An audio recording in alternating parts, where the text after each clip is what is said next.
Et si on prenait un moment pour réfléchir à ce qui se passe vraiment quand on arrête de courir après une femme? Salut à tous. Aujourd'hui, on va plonger dans une question qui, soyons honnêtes, a probablement traversé l'esprit de beaucoup d'entre nous. Que vous soyez en plein dedans ou que ce soit du passé, c'est un sujet fascinant. On va parler d'un phénomène intrigant. Que se passe-t-il quand vous décidez de faire un pas en arrière et de rompre le contact avec une femme? Et surtout, comment cette décision peut vous aider, en tant qu'homme, à retrouver votre confiance et votre dignité?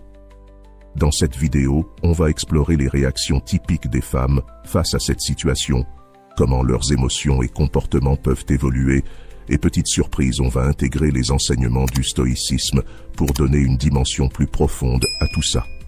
Alors, embarquez avec moi dans cette exploration. On va décortiquer ces situations, partager des stratégies et découvrir comment transformer ces expériences en opportunités pour grandir et renforcer votre estime personnelle. Si ça vous parle ou si vous vous reconnaissez dans ce sujet, pensez à aimer, à vous abonner et à activer la cloche pour ne rien manquer. Et maintenant, c'est parti. 1. Choc initial et confusion. Lorsque vous arrêtez de parler à une femme, l'une des premières réactions que vous remarquerez chez elle est un choc initial ou une confusion. Cela est tout à fait naturel. Une communication autrefois régulière, voire fréquente, s'interrompt soudainement. Elle peut alors se demander ce qui s'est passé, pourquoi vous êtes devenu silencieux, et remettre en question ses propres actions ou sa place dans votre vie. Ce moment d'incertitude peut provoquer toutes sortes d'émotions, allant de la curiosité à la frustration. C'est ici que le stoïcisme peut offrir de la clarté. L'un des enseignements fondamentaux du stoïcisme est de se concentrer uniquement sur ce que nous pouvons contrôler, nos propres pensées, actions et réactions. La confusion ou le choc qu'elle ressent n'est pas quelque chose que vous pouvez ou devez chercher à résoudre. Vous n'avez aucun contrôle sur ce qu'elle pense ou ressent lorsque vous arrêtez de parler. Selon les principes stoïciens, dépenser de l'énergie pour essayer de gérer les réponses émotionnelles de quelqu'un d'autre est une perte de temps. À ce moment-là, elle peut se demander « Pourquoi ne me parle-t-il plus ?» La confusion s'installe. Mais au lieu de vous précipiter pour expliquer ou essayer de résoudre ces émotions, vous embrassez le silence. C'est un moment puissant, non seulement pour elle, mais aussi pour vous. Le silence peut devenir l'un de vos plus grands atouts lorsqu'il est utilisé avec intention. En prenant du recul, vous créez un espace pour qu'elle réfléchisse à ses propres sentiments et pour que vous retrouviez votre équilibre. Le stoïcisme nous enseigne que le silence n'est pas un vide, mais une opportunité d'introspection et de clarté. Dans cette pause, vous pouvez observer vos propres émotions, lâcher prise sur le besoin de poursuite ou de validation, et rester ferme, non par indifférence, mais par reconnaissance que vous ne pouvez pas contrôler ces réactions. Deuxième réflexion sur la relation. Le deuxième point à explorer est la réflexion sur la relation. Lorsque vous arrêtez de parler ou de poursuivre une femme, elle pourrait être confuse ou surprise, car les gens réagissent souvent lorsqu'une dynamique familière change soudainement.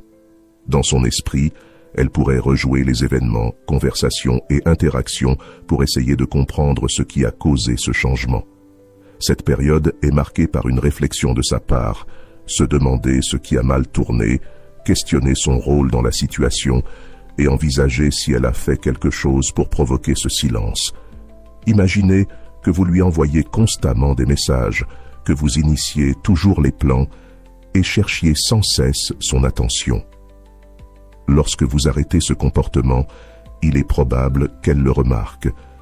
Mais au lieu d'attendre sa réaction ou de vous inquiéter de savoir si elle reviendra, utilisez ce temps pour vous tourner vers vous-même. Vous êtes-vous perdu dans la poursuite de son attention? Avez-vous compromis vos propres limites ou valeurs juste pour maintenir cette connexion? Si c'est le cas, cette période de silence est une opportunité pour vous de vous réajuster.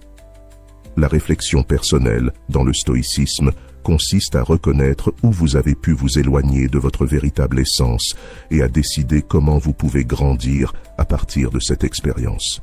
Peut-être réalisez-vous que vous étiez trop concentré sur son approbation et pas assez sur le maintien de votre propre respect de vous-même. Ou peut-être reconnaissez-vous que vous avez compromis une partie trop importante de qui vous êtes simplement pour faire durer la relation. Il ne s'agit pas de regret ou de blâme envers vous-même. Il s'agit d'utiliser ce moment pour construire une version de vous-même plus forte et plus résiliente. Au lieu de vous attarder sur ce qu'elle pense ou comment elle réagit, concentrez-vous sur votre propre croissance intérieure. C'est là que réside votre véritable pouvoir, dans la capacité d'apprendre de chaque situation et d'en sortir grandi. Une femme peut réfléchir à la relation, peut-être même reconsidérer ses sentiments ou ses actions, mais cela échappe à votre contrôle. Ce qui est sous votre contrôle, c'est la manière dont vous choisissez de répondre à ce temps de silence. Allez-vous l'utiliser pour grandir, pour vous aligner davantage sur vos valeurs et vos besoins? C'est ce qu'un stoïcien ferait. Il ne resterait pas à attendre un message ou à espérer une réconciliation. Il saisirait cette opportunité pour renforcer son caractère et approfondir sa compréhension de ce qu'il veut vraiment dans la vie et dans ses relations. En fin de compte, lorsque vous arrêtez de poursuivre, vous cessez de placer votre bonheur entre les mains de quelqu'un d'autre. Vous récupérez votre propre pouvoir. Et c'est précisément ce que le stoïcisme nous enseigne. Trouver la paix et le contentement, non pas dans la validation extérieure, mais dans notre engagement constant à vivre selon nos valeurs. Troisième, tester les limites. Le troisième point à aborder est tester les limites. Cela peut se manifester de différentes façons. Peut-être qu'elle vous envoie un message inattendu, poste quelque chose sur les réseaux sociaux qu'elle sait susceptible d'attirer votre attention, ou crée des situations pour voir si vous allez réagir et retomber dans le schéma où vous la poursuiviez constamment. Ce comportement n'est pas nécessairement malveillant. Souvent, c'est une manière pour elle de jauger où vous en êtes ou de vérifier si elle exerce toujours un certain pouvoir sur votre attention. Dans ces moments, de nombreux hommes commettent l'erreur de réagir émotionnellement.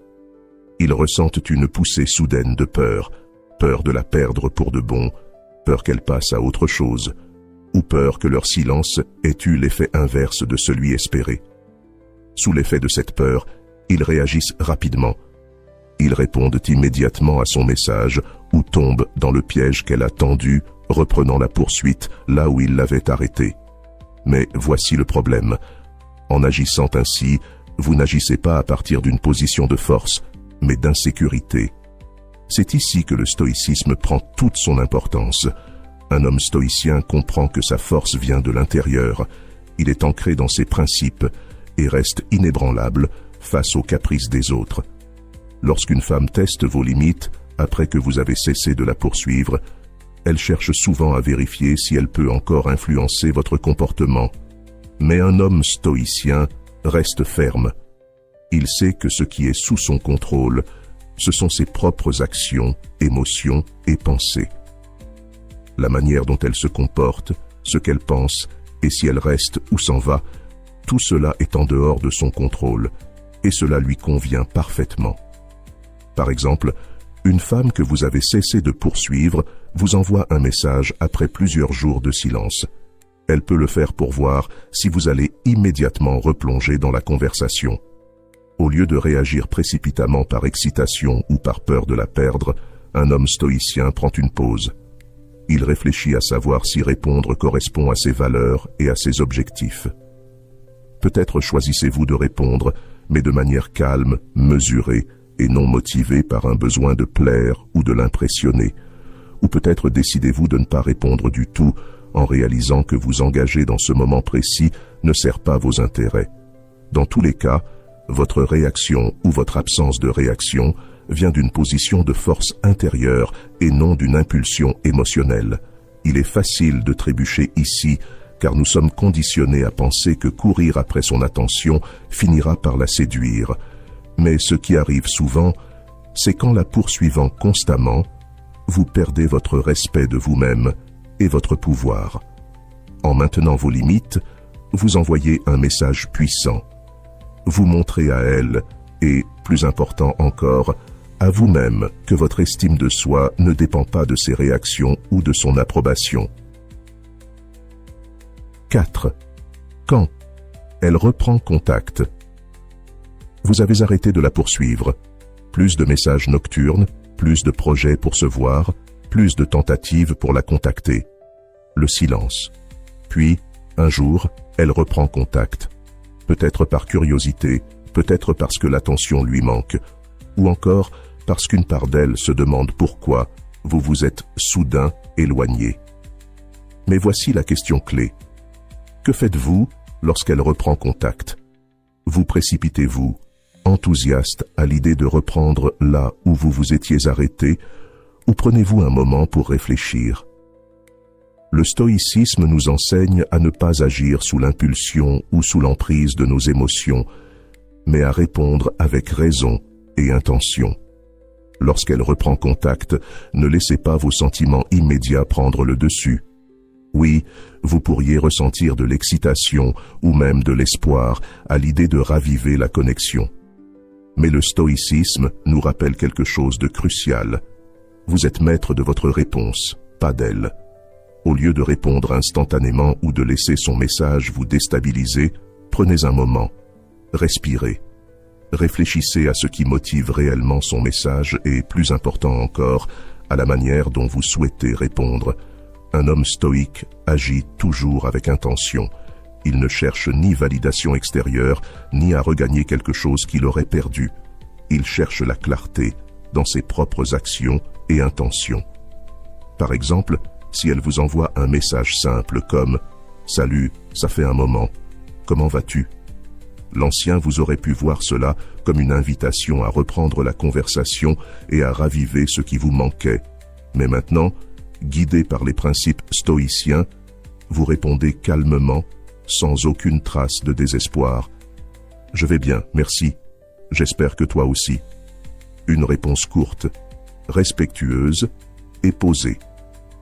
En ne vous laissant pas emporter par vos émotions ou par l'espoir de raviver une ancienne connexion, vous préservez votre dignité et votre respect de vous-même.